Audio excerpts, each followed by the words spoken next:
13th to the 15th of February 2015, live in LA, by live stream to the rest of the world.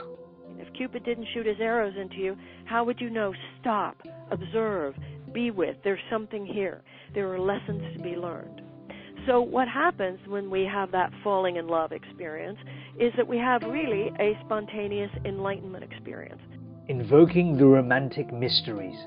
Having sex casually is a dangerous, emotionally dangerous thing, because the fact that someone can have this intimate experience early on and have sex with the other person, and it's also glorious, and we can be truly naked and unembarrassed in front of each other and so forth, that's not that hard to do before I have seen how you really handle life on a daily basis. The truth about relationships.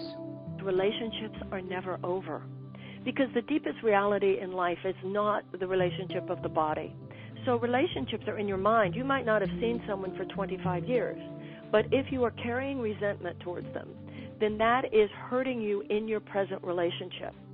The real causes of pain and suffering. At a certain point in my life, when it really would have served me for my father to be very cherishing of my feelings, thereby creating the synapses of my expectation that men would be, I, like millions of other women, didn't receive that, and emerged as a woman sort of thinking, well, if I achieve enough, you will love me, rather, which is a death trap for a relationship.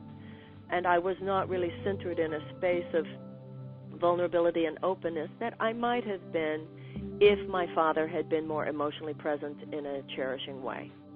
Getting ready for true love. If you are a person who thinks that your behavior should be guided in every moment by, quote-unquote, how you really feel, then you are not yet ready for true love.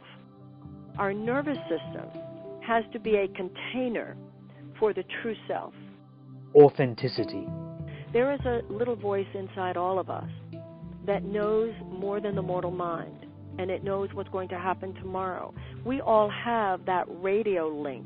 The problem is the thinking of the world, and the craziness of the world is so loud that there's too much static in our radio. February 13th to February 15th, live in LA and by live stream, Marianne will be running a course called Invoking the Romantic Mysteries.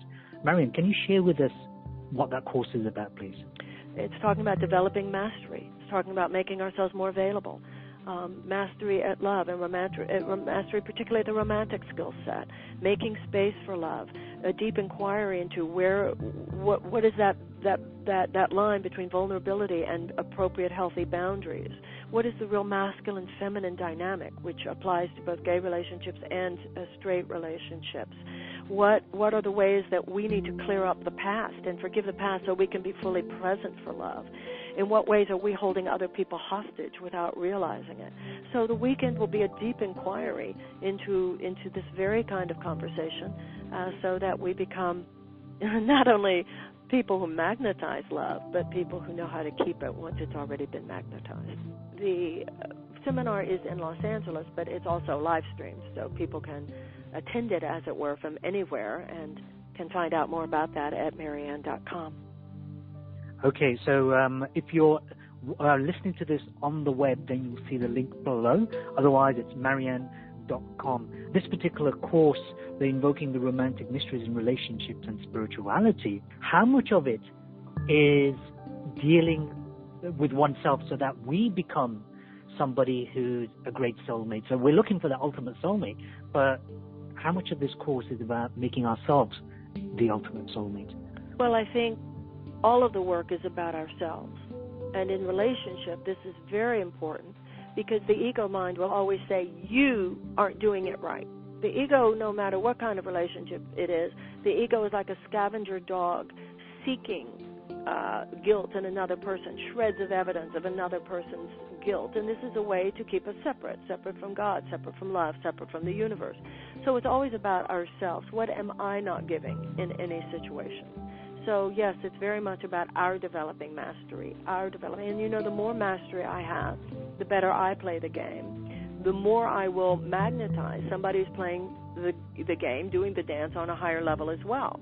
and also within my own relationship. When I'm playing life at a higher frequency, a higher vibration, I call on a subconscious level. I call the other person to a higher level of frequency as well. So all of the work ultimately is on ourselves, and that does not mean that we do not look at the other, but it's a difference between looking at the other only for what I can get from the other versus looking at the other to learn how I can be a more adoring person and a more transformational, compassionate figure in their life, which, makes them want to be with me. To join Marianne Williamson's Invoking the Romantic Mysteries seminar, register at marianne.com.